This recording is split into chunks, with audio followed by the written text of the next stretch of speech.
Fala galera, hoje é dia de The Boys no topo da colina com as espadas de 1000 homens. É uma história da Dynamite, escrita por Garth Ennis e desenhada por Russell Brown entre 2011 e 2012. Depois do volume 10 de The Boys, o volume 11 se trata do arco No Topo da Colina com as Espadas de 1000 Homens. Um arco crucial e que encerra muita coisa em toda a série, entregando o confronto final entre os rapazes e os 7.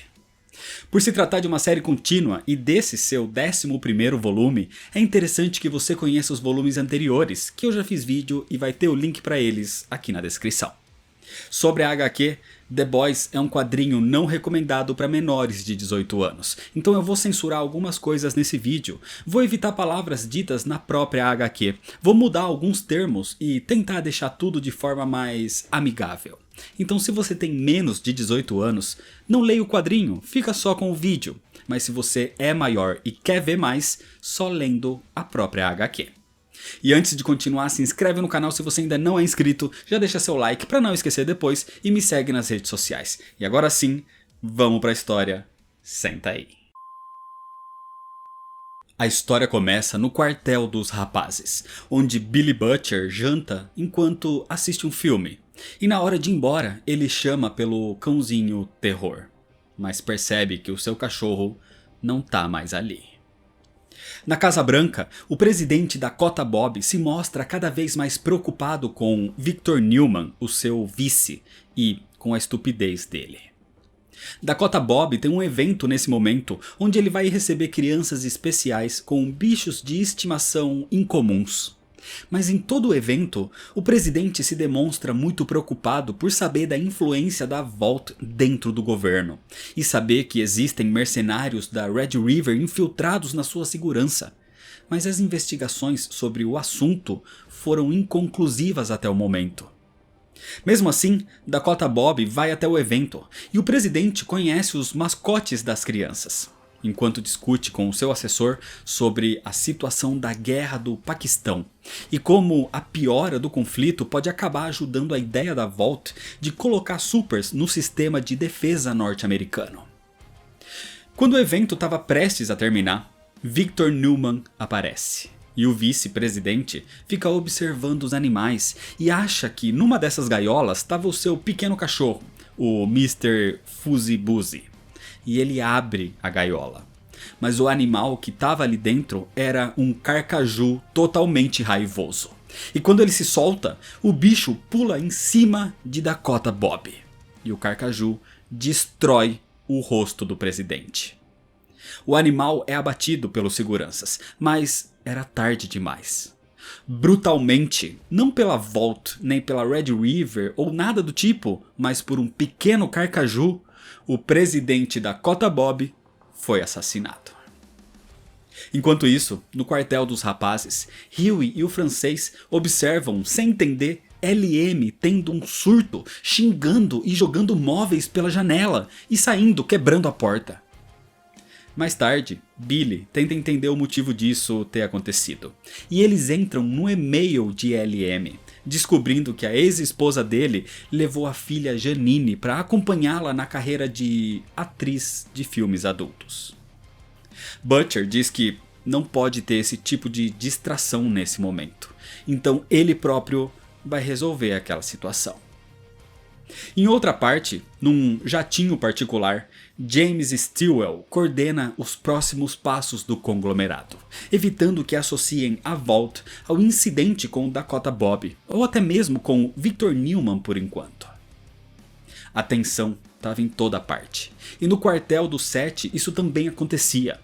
A rainha Maeve estava preocupada por precisar implantar mais uma vez as escutas no local, enquanto A-Train e o Profundo sabem que a situação vai ficar cada vez pior, e eles são meio descartáveis, como Jack de Júpiter.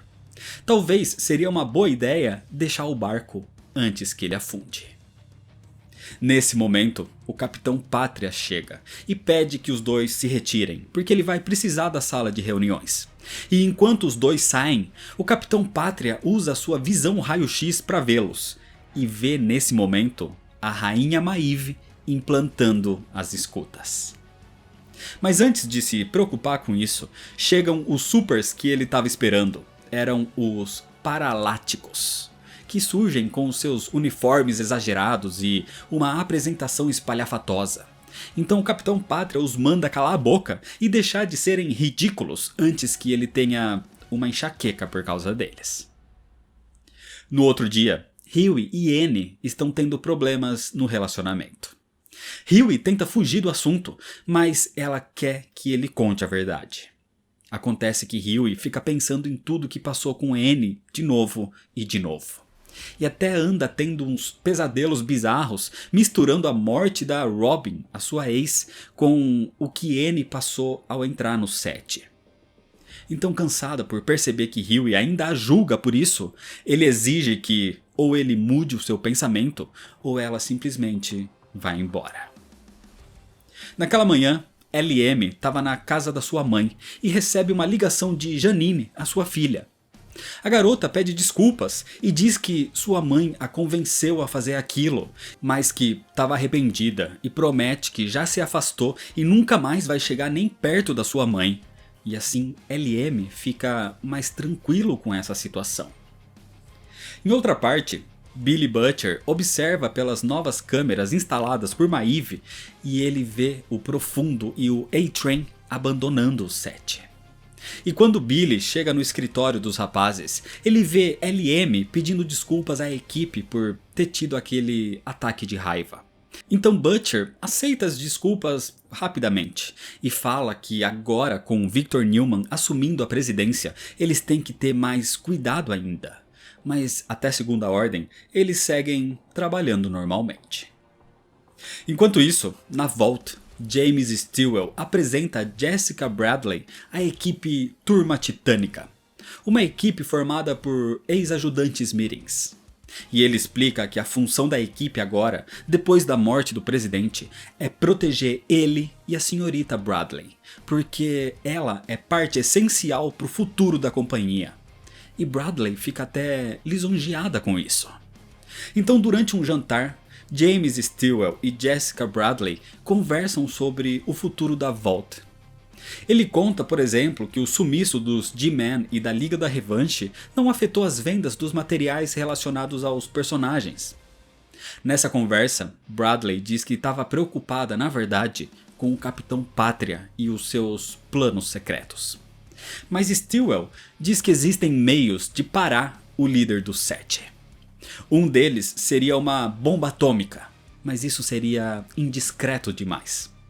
O segundo modo é uma arma secreta desenvolvida apenas para isso. Então estava tudo bem, ela podia relaxar. E, inclusive, James Stillwell revela que ele próprio se sente relaxado com ela ao seu lado. Os rapazes continuam o seu trabalho e, com as suas investigações, LM percebe que deixou escapar um detalhe importante relacionado ao Black Noir e o caso do seu jato destruído. Ele diz para Butcher que, se conseguirem entrar no sistema da Vault, ele descobre o que é.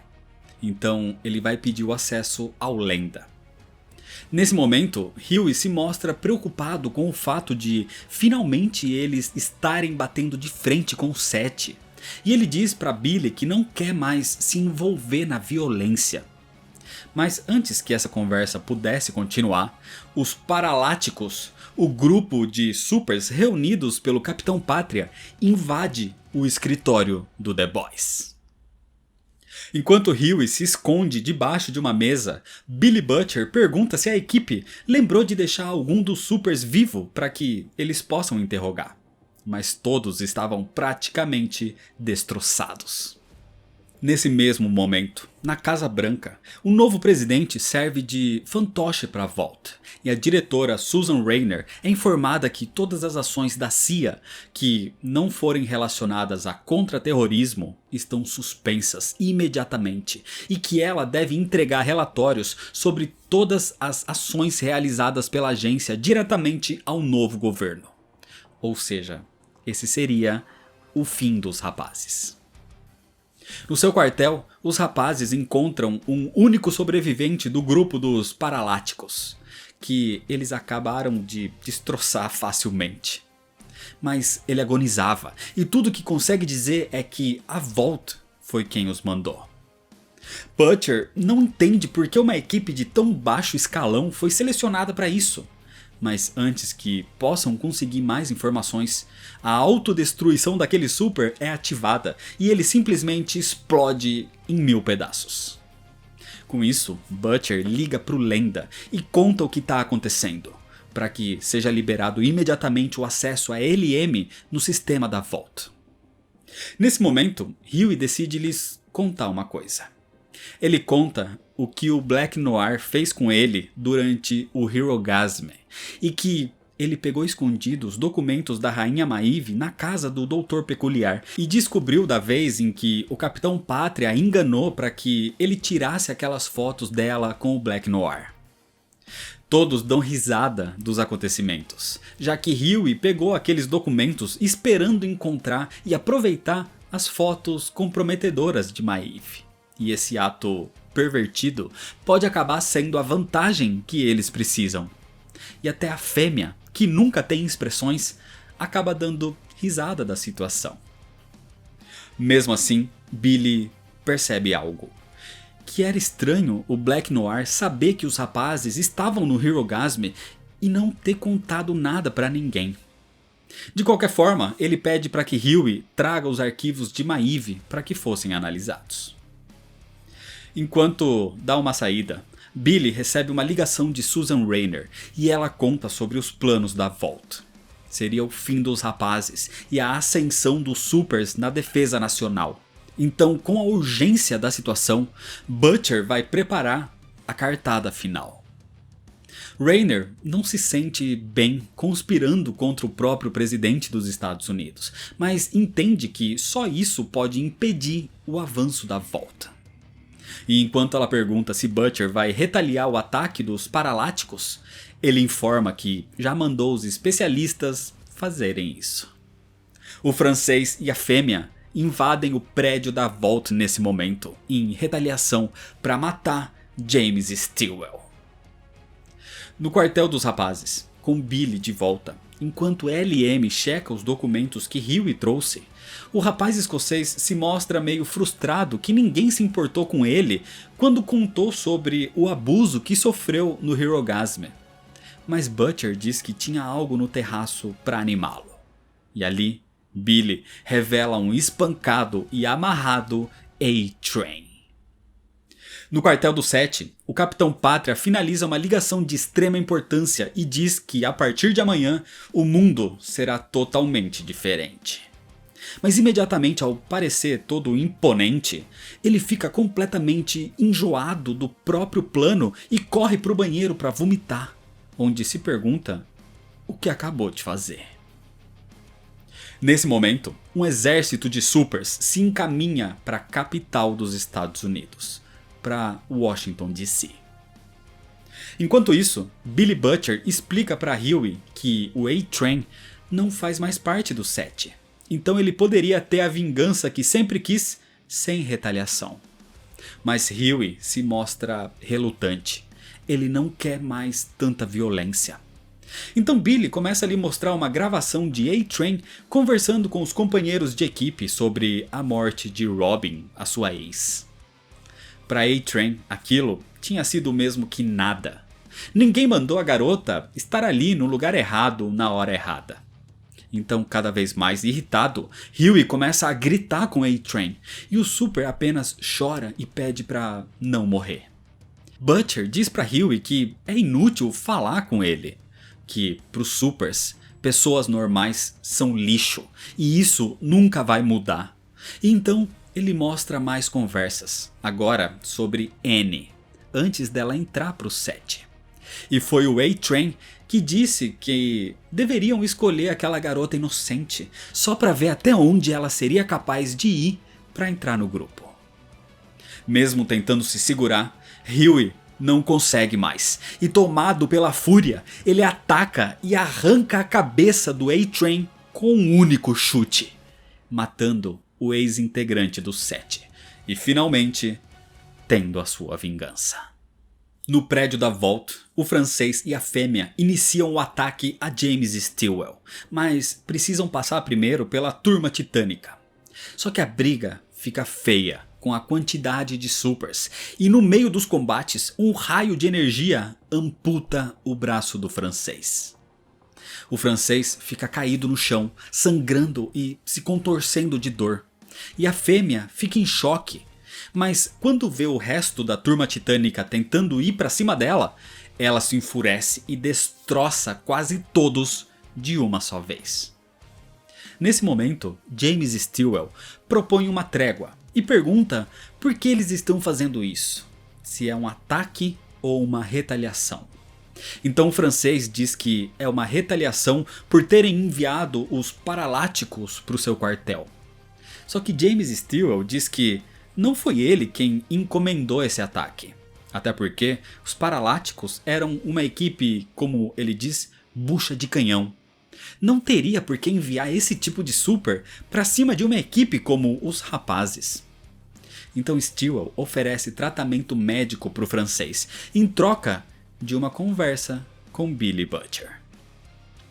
No quartel do 7, Anne prepara suas malas para ir embora e agradece a rainha Maeve por ela ter lhe ajudado em vários momentos ali.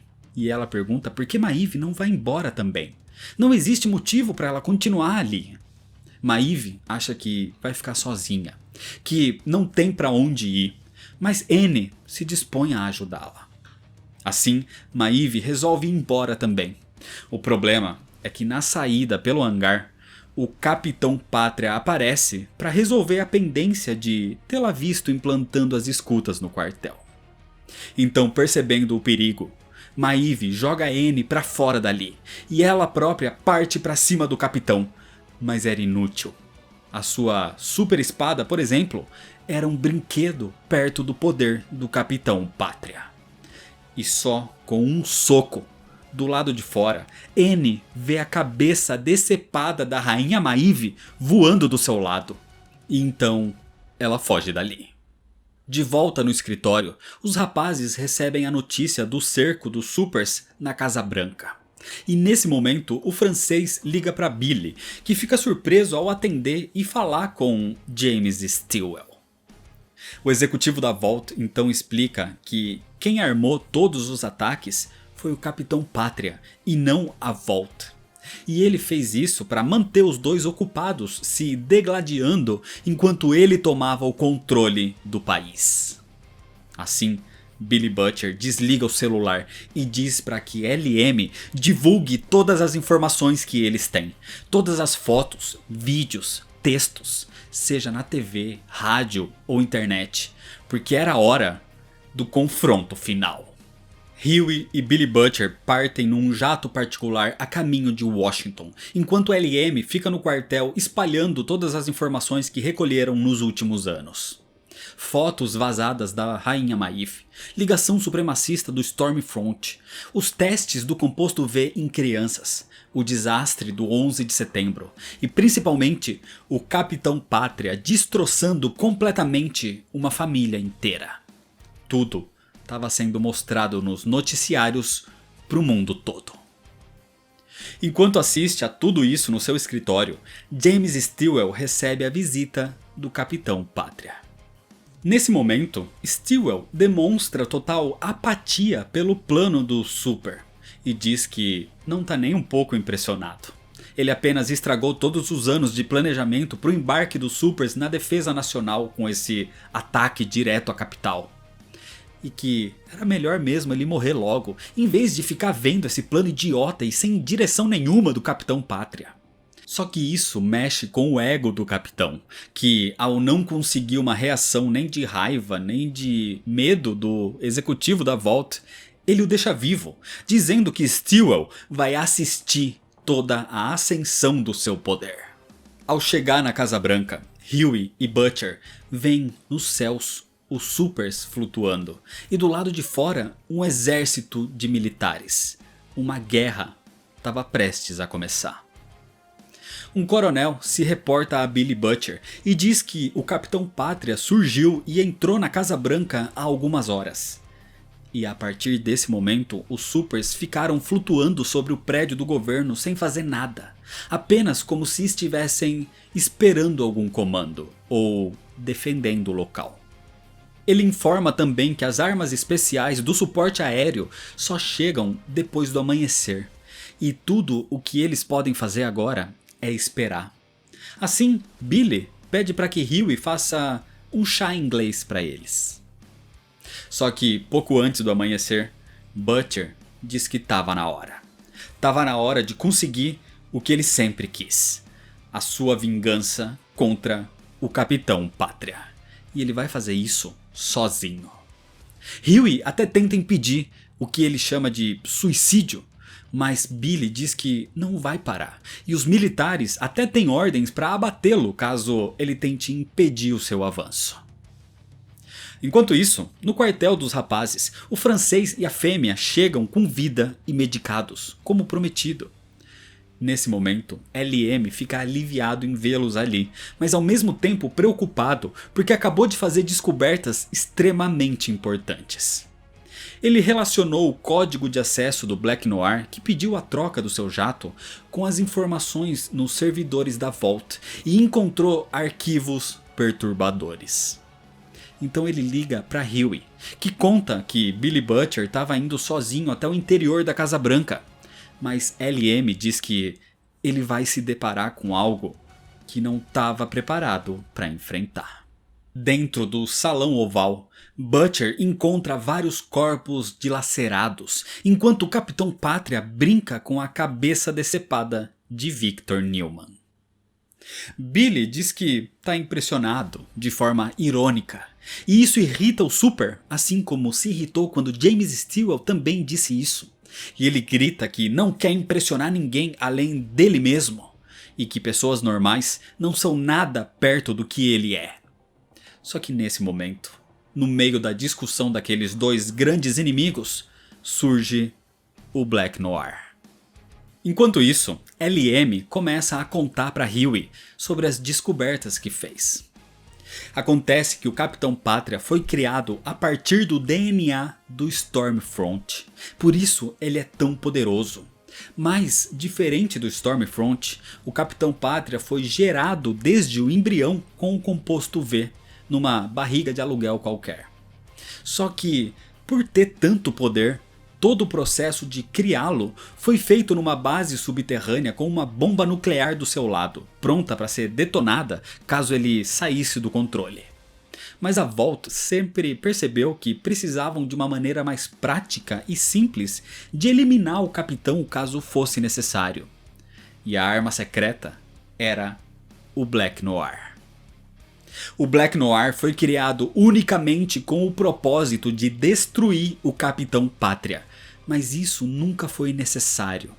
Então viver do lado dele sem poder realizar a sua missão foi deixando o Black Noir cada vez mais impaciente, cada vez mais insano, a ponto de cometer atrocidades em nome do Capitão Pátria, para que alguém o culpasse e desse a ordem de matá-lo. Tanto que, no meio das discussões na Casa Branca, Billy Butcher diz que vai se vingar pelo que ele fez a Becky. Mas o Capitão Pátria não se lembra de nada disso.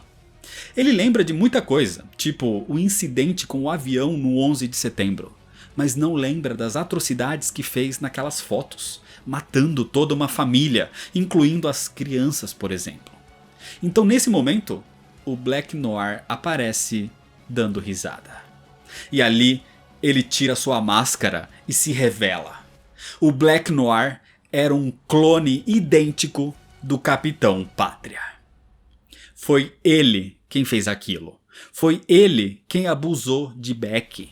Foi ele quem fez tudo para deixar o Capitão Pátria insano, para que o mundo colocasse a culpa nele, para que surgisse alguém que lhe desse a ordem de matá-lo finalmente. LM descobriu isso ligando os pontos sobre ele não ter delatado a localização dos rapazes durante o Herogasm, porque ele não tinha essa motivação, a sua missão era outra. E percebeu isso também quando leu os arquivos sobre Maeve, onde o Capitão Pátria trocou de lugar com o Black Noir, porque dizia que eles tinham o corpo exatamente igual.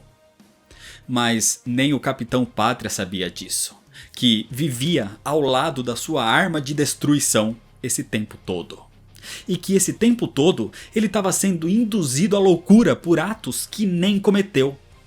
Ele só chegou nesse ponto de tomar o comando da Casa Branca porque ele achou que podia. Porque ele foi levado a acreditar que era realmente um monstro maior do que ele realmente é.